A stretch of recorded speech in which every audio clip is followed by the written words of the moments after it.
Greetings, online college accounting procedure students. Today I just wanted to go over the first project that you have coming up this next week. I know this course moves really quickly, so I'm hoping this will help you get the project completed. So starting next week, we will be moving into chapters 3 and 4, and this is doing adjusting entries and closing entries. And part of that, we do have a project that you'll still complete in Cengage, just like you do your homework. But I wanted to go over a few things and make sure you understood how to complete it. So as you can see under chapters 3 and 4 here, you do have some good information, adjusting entries. If you click on that, it'll go over adjusting entries in a little more detail. But you should be able to start Project 1 even before you begin Chapter 3, because the first part of it is just journalizing and posting, which you learn in Chapter 2. So I'm going to open up Project 1 here in Cengage Now, version 2. And this project will work just like your homework in that you'll have unlimited attempts. You have checked my work. And I really just think it's a great learning tool to go through the entire accounting cycle. And I think it'll really help you. So I recommend completing it before you take the test over chapters 3 and 4, just because if you can get through this whole project, then I really think you understand the basic accounting cycle. So here's the project. As you can see in the first page are instructions. I do recommend printing these instructions out. It'll just make it easier for you. You should be able to print those out. And it just talks about, she started this Kelly Consulting business on April 1st. And then they list some transactions from May 3rd through May 17th. Okay, you will be journalizing and posting these transactions from May 3rd to May 17th, and I'll show you in just a minute what to do there. And then you have further transactions from May 20th to May 31st. So down below those transactions, it gives you required. So it tells you, they give us the chart of accounts in a separate panel up here. We'll go over that in a minute. And the post-closing trial balance as of April 30th. So this is going to be important. It also tells you there's a ledger that is actually in Excel. It is very important that you download and complete that ledger so you have your correct account balances. So I will show you that in just a second as well. Just wanted to read through these a little bit. As you can see, it gives you some input as far as how to start that ledger.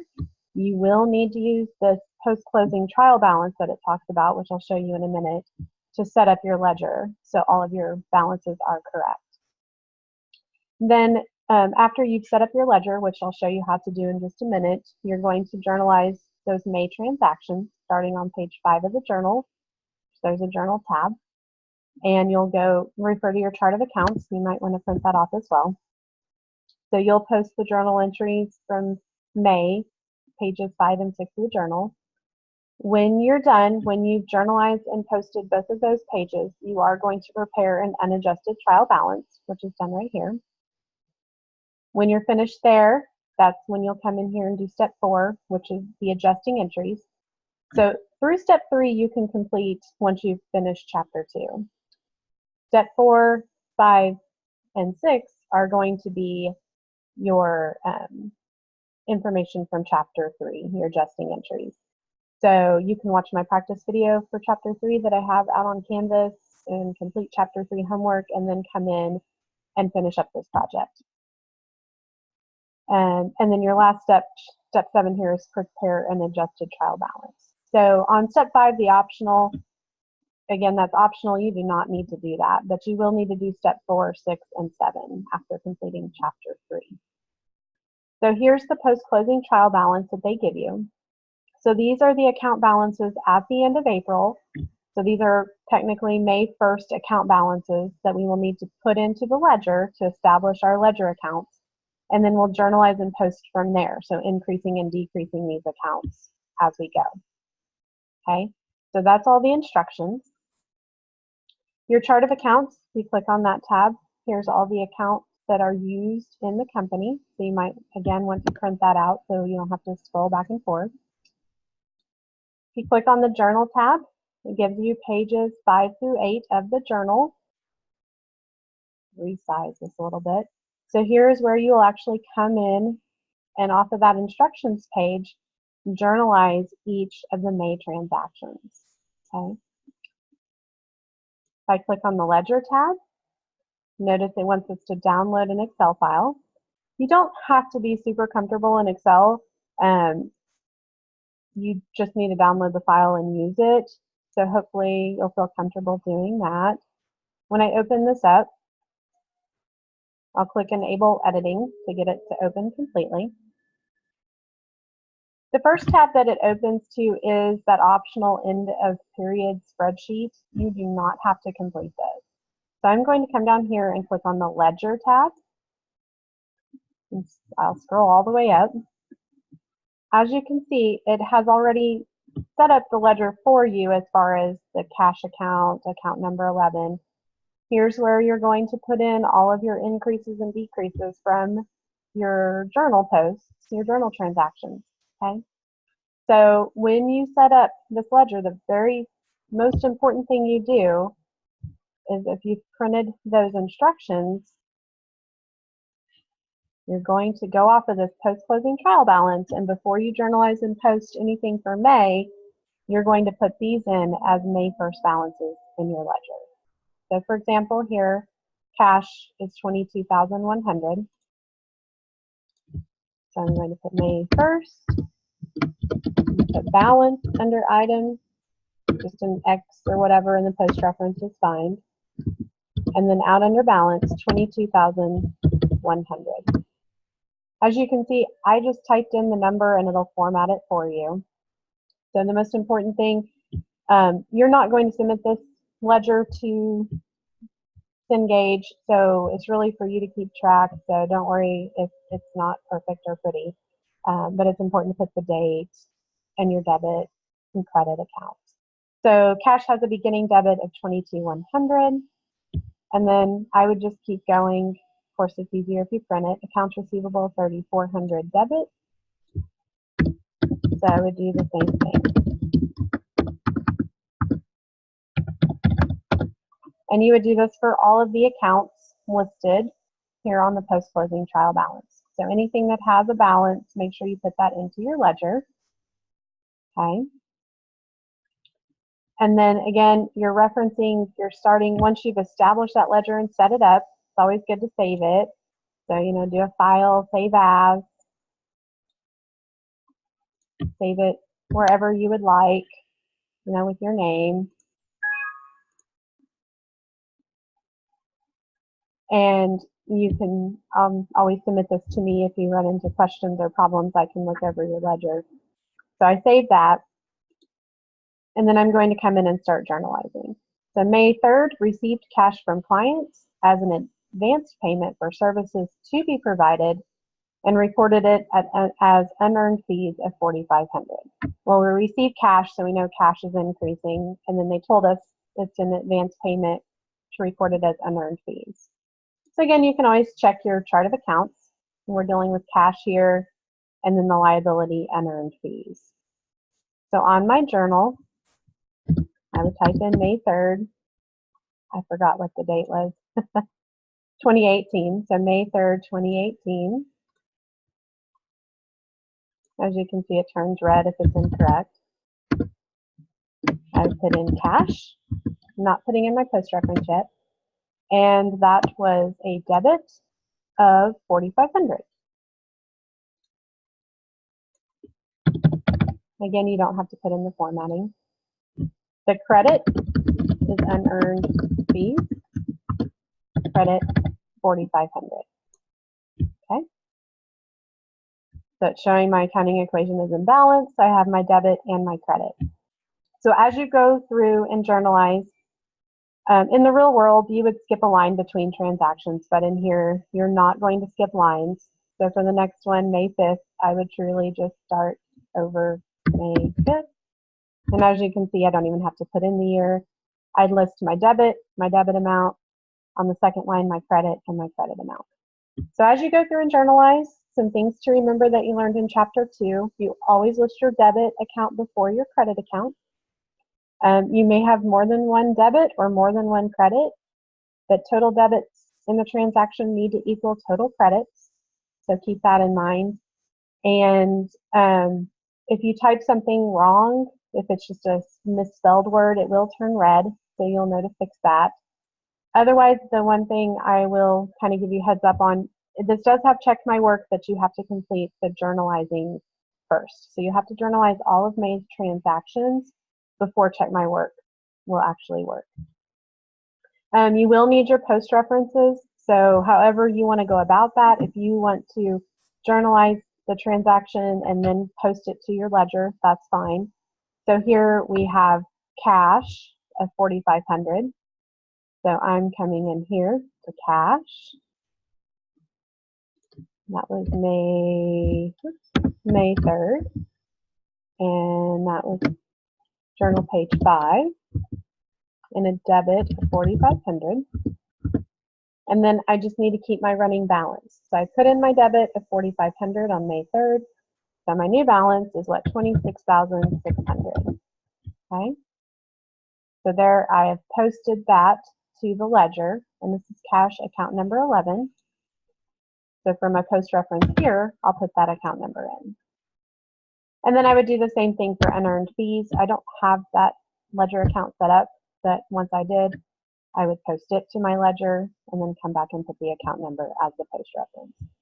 So if you don't get full credit right away, it could be you just need to do your post references. But again, you want to make sure your ledger is set up properly and that you're actually posting those. So you'll just come through and journalize from May 3rd to May 17th.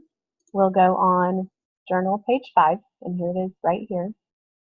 When you scroll down, when you're done with that, you'll have journal page 6, which will be this set of transactions May 20th through the 31st.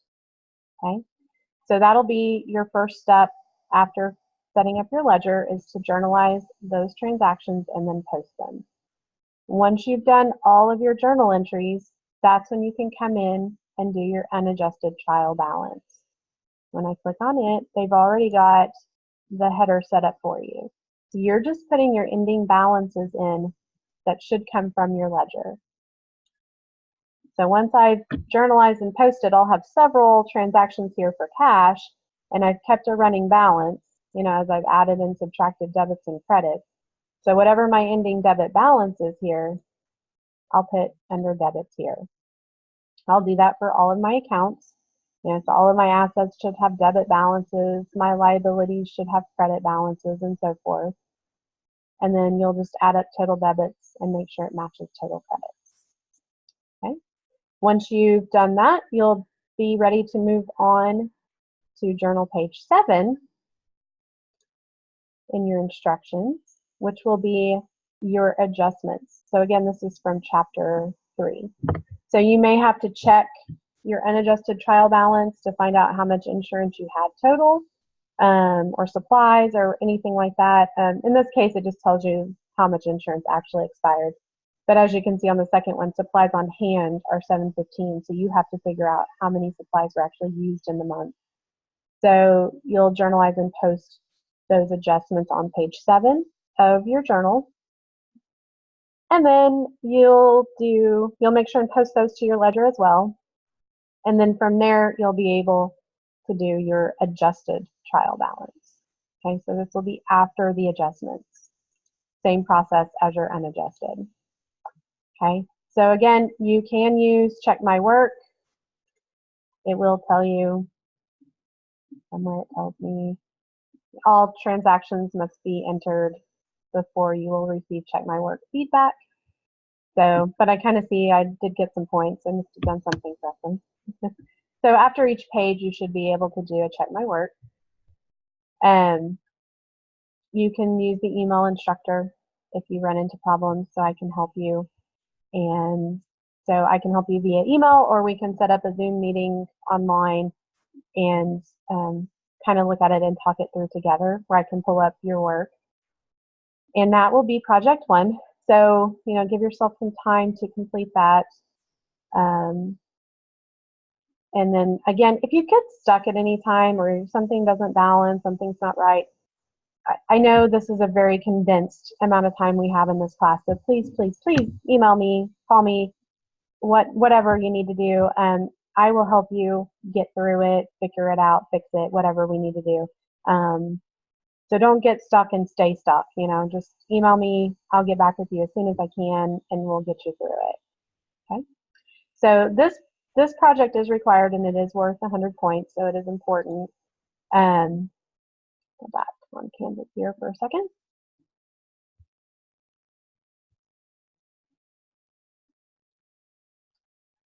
Now you will see a project 2 out here as well. This is actually coinciding with chapter 4. Usually in my 8-week to 16-week classes, I make that required as well, but we have so little time. So I have made that extra credit. So project 2 is great practice from chapter 4, but it is not required. So if you complete project 2, whatever percentage you get, you'll get up to 25 extra credit points, depending on your grade on project 2. So project 2, just to give you a little heads up, is covering the closing entries section from chapter 4 in your book. So it's really not as time consuming as project 1 because you won't be doing as many journal entries. You will need to complete project 1 first and have the correct answers. So if you didn't have the adjusted trial balance correct in project 1 and you still want to try project 2, that's fine. Just shoot me an email and I will provide you with the answer key for project 1 adjusted trial balance. Okay, since you will need that. And then really what you're doing is you're journalizing closing entries, which will make sense when you cover chapter 4 or when you go over chapter 4. And then you're preparing the three main statements: income statement, retained earnings statement, balance sheet, and then doing a post-closing trial balance. So it gives you the chart of accounts again, labels and descriptions. You have your journal to do your closing entries. And then you have tabs for each statement that you'll complete. Again, it's completely optional, extra credit, but it's great preparation for the chapter 3 and 4 exam. And just to fully understand the entire accounting cycle from start to finish. So if you do part 1 and 2, you will have done the entire accounting cycle from start to finish, all 10 steps in these 2 projects for a service company. So I recommend that you try to get to project 2, but again, for time's sake, it is just extra credit. I believe that's what I wanted to cover. So again, as you're going through and completing chapter 3 and 4, just make sure you give yourself time to complete this project. It will take you a little bit of time. And again, email me if you have any questions. Well, really over anything, I'm happy to help you with homework or anything that you run into issues with. And will be posting this video to Canvas, so you'll have access to it.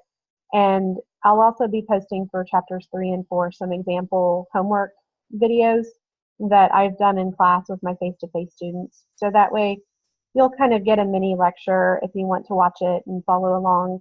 I feel like chapters 3 and 4 can be a little tricky.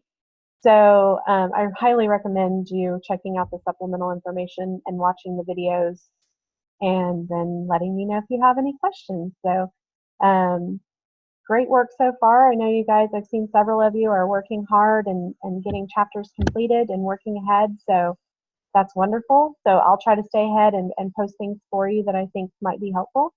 And have a great time.